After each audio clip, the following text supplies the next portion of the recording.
Hello दोस्तों, आप सभी का स्वागत है आपके अपने YouTube channel Jaipur education point में। आज हम मौर्य काल से संबंधित 45 इंपॉर्टेंट क्वेश्चन लेकर आए हैं। चलिए शुरू करते हैं। अगर आप हमारे चैनल पर नए हैं तो चैनल को सब्सक्राइब करें, वीडियो को लाइक और शेयर जरूर करें। फर्स्ट क्वेश्चन है, प्रसिद्ध यूनानी राजदूत मेगास्थनीज भारत में किसके दरबार में आए थे? तो मेगास्थनीज भारत में किसके दरबार में आए थे? चंद्रगुप्त मौर्य। किसके? चंद्रगुप्त मौर्य के दरबार में आए थे। तो नेक्स्ट है, इंडिका के लेखक कौन है? तो इंडिका के लेखक कौन है? मेगास्थनीज। कौन है? इंडिका के लेखक है मेगास्थनीज। नेक्स्ट है, अर्थशास्त्र के लेखक किसके समकालीन थे? तो अर्थशास्त्र के लेखक किसके समकालीन थे? किसके समकालीन थे? तो ये किसके थे? चंद्रगुप्त मौर्य के समकालीन थे। नेक्स्ट है, मुद्रा राक्षस के लेखक कौन है? तो मुद्रा राक्षस के लेखक कौन है? विशाख दत्त। क्या है? विशाख दत्त मुद्रा राक्षस के क्या है?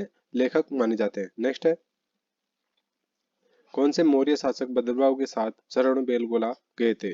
तो कौन से मौर्य शासक है जो क्या है भद्रबाहु के साथ कहाँ चले गए थे? शरवणबेलगोला चले गए थे। तो कौन है? चंद्रगुप्त। जो कहाँ चले गए थे? शरवणबेलगोला चले गए थे। तो नेक्स्ट है, चंद्रगुप्त मौर्य ने अपने अंतिम दिन कहाँ गुजारे?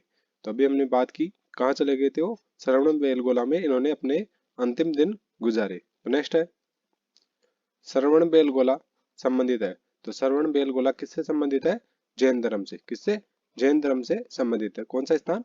श्रवणबेलगोला। तो नेक्स्ट है, वह कौन सा मौर्य सम्राट था जिसने जैन धर्म अंगीकार किया था?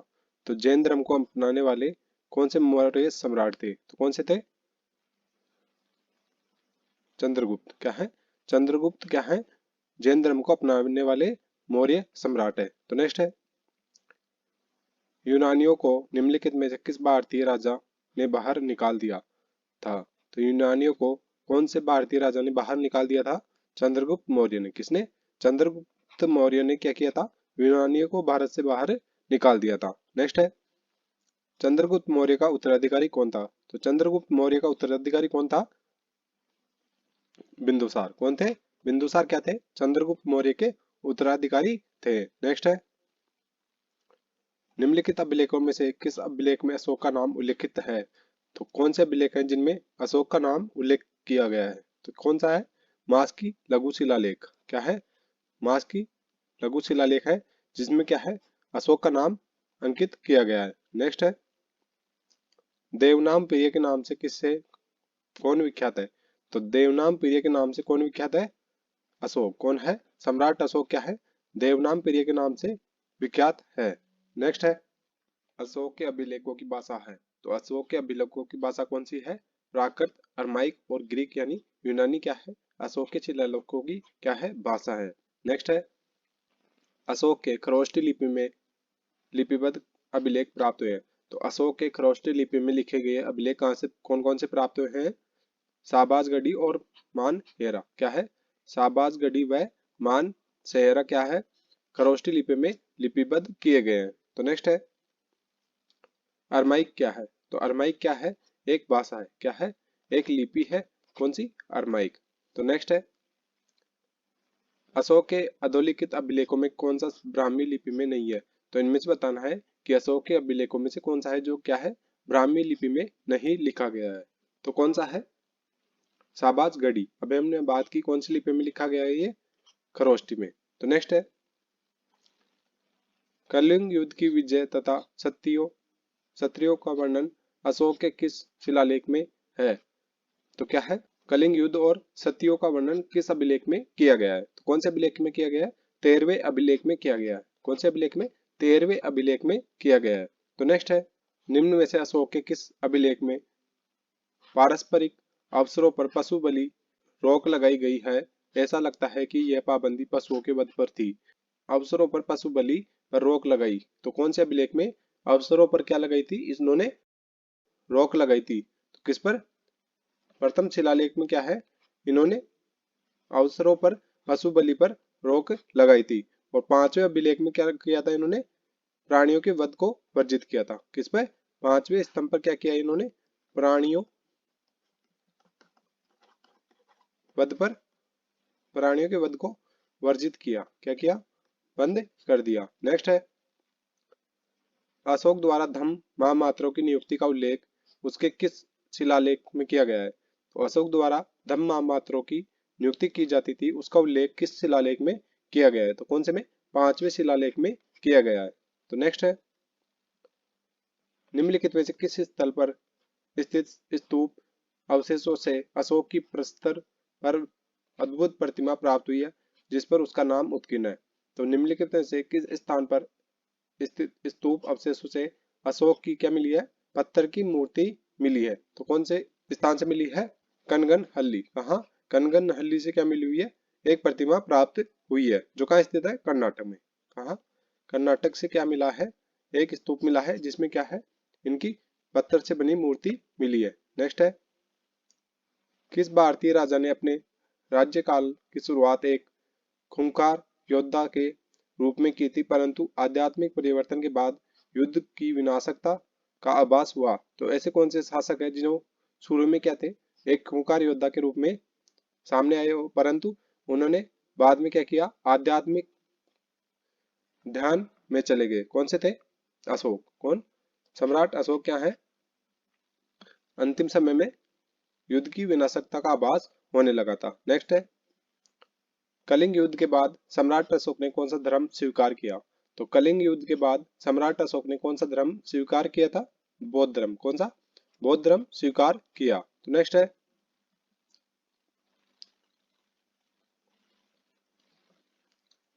अशोक ने किस बौद्ध साधु से प्रभावित होकर बौद्ध धर्म अपनाया? तो अशोक किस बौद्ध साधु से क्या हुए थे? प्रभावित होकर इन्होंने क्या अपनाया था? बौद्ध धर्म अपनाया। तो कौन थे?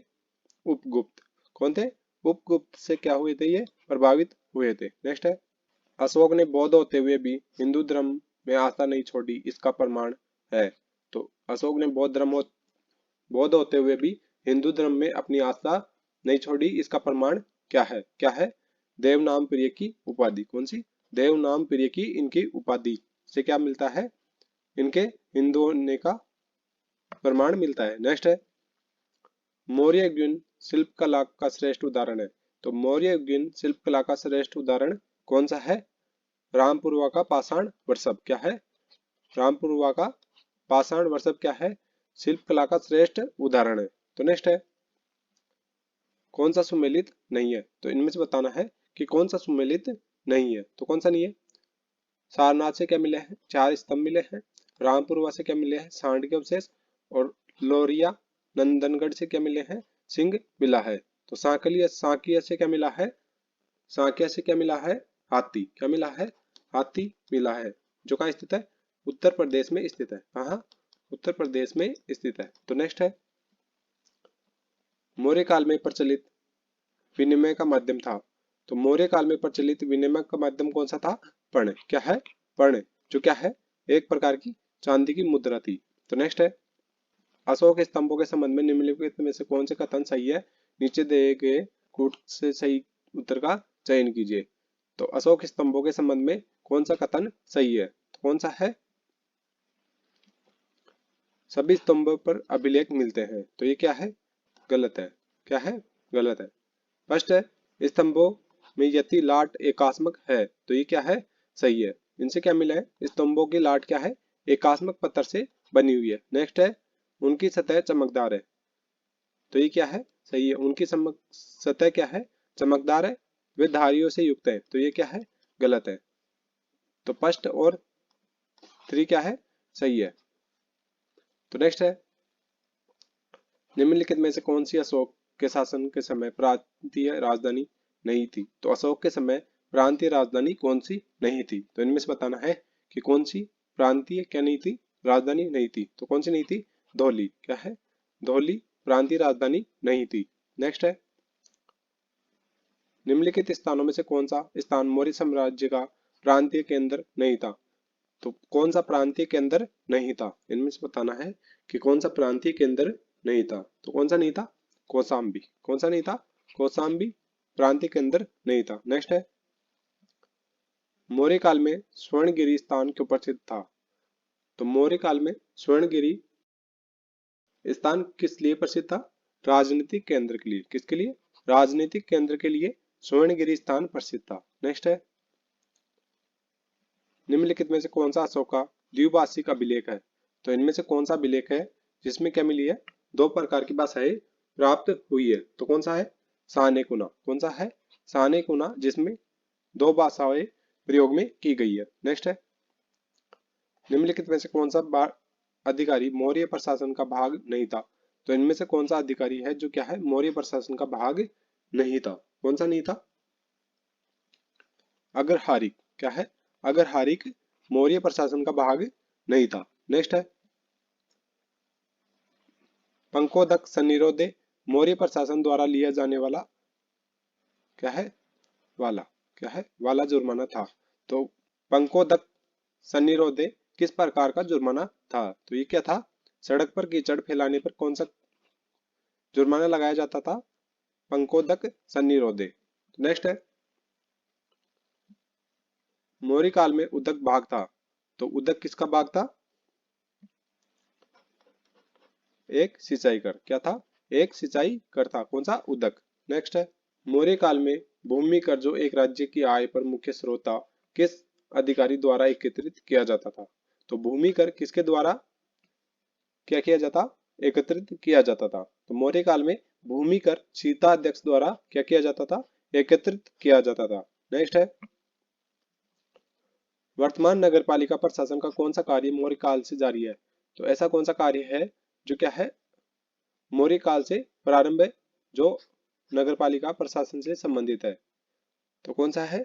जन्म व मृत्यु का पंजीकरण मौर्य काल में जारी था, वर्तमान में नगरपालिका प्रशासन द्वारा किया जाता है। नेक्स्ट है, सान कौन सा है? सांची का स्तूप। कौन सा है? सांची का स्तूप किस राज्य में है? तो सांची का स्तूप किस राज्य में स्थित है? मध्य प्रदेश में। कहा? मध्य प्रदेश में स्थित है। कौन सा? सांची का स्तूप। नेक्स्ट है, अशोक मौर्य के प्रस्तर स्तंभों पर पशु आकृतियां और अभिलेख खुदवाने की कला प्रभावित थी। तो अशोक मौर्य द्वारा पत्रों पर क्या है, पशु आकृतियां और अभिलेख खुदवाने की कला कहां से प्रभावित हुई थी? तो कहां से प्रभावित होकर बनवाई थी इन्होंने? ईरान से। कहां से? ईरान से प्रभावित हुए थे। नेक्स्ट है, मौर्य काल में शिक्षा का सर्वाधिक प्रसिद्ध केंद्र था। तो मौर्य काल में शिक्षा का सर्वाधिक प्रसिद्ध केंद्र कौन सा था? तक्षशिला। कौन सा? तक्षशिला क्या था? मौर्य काल में शिक्षा का सर्वाधिक प्रसिद्ध केंद्र था। नेक्स्ट है, प्राचीन भारत का कालखंड जिसमें मंडल कूपों, घेरदार कुओं का सबसे पहले उल्लेख मिलता है। तो किस कालखंड में क्या मिलता है? मंडल कूपों यानी कि घेरदार कुओं का सबसे पहले उल्लेख मिलता है। तो किसमें मिलता है? मौर्य काल में क्या मिलता है? घेरदार कुओं का उल्लेख मिलता है। नेक्स्ट है, सूची एक को सूची दो से सम्मिलित कीजिए और नीचे दिए गए कूट के उपयोग कर सही उत्तर पहचानिए। तो सूची एक में क्या है? पूरा अवशेष। क्या है? पूरा अवशेष। सूची दो में क्या है? स्थल। क्या है? स्थल और पूरा अवशेष। तो प्रस्तर का हाथी कहां से मिला है? धौली से। कहां से? प्रस्तर का हाथी कहां से मिला है? धौली से मिला है। प्रस्तर का हाथी कहां से मिला है? धौली से मिला है। चार एशियन सिंह कहां से मिले हैं? सारनाथ से। कहा? चार एशियन सिंह कहां से मिले हैं? सारनाथ से मिले हैं। तो ए में क्या है? दो, दो बी में क्या है? चार, और सी में क्या है? भव्य प्रवेश द्वार कहां से मिले हैं? सांची से। कहां से? सांची से मिले हैं। तो त्रिमूर्ति प्रतिमा कहां से मिली है? एलिफेंटा से। कहां से? एलिफेंटा से क्या मिली है? त्रिमूर्ति प्रतिमा मिली है। तो इसका सही कूट क्या हो जाएगा? दो, चार, एक और तीन क्या है इसका सही कूट हो जाएगा। तो नेक्स्ट है, कौटिल्य ने अहितक शब्द का प्रयोग किस संदर्भ में किया है? तो कौटिल्य ने अहितक शब्द का प्रयोग किस संदर्भ में किया है? दास के रूप में। किसके? दास के संदर्भ में क्या किया है? अहितक शब्द का प्रयोग किया है। तो मिलते हैं नेक्स्ट वीडियो में, तब तक के लिए धन्यवाद। वीडियो को लाइक करें, शेयर करें और चैनल को सब्सक्राइब जरूर करें।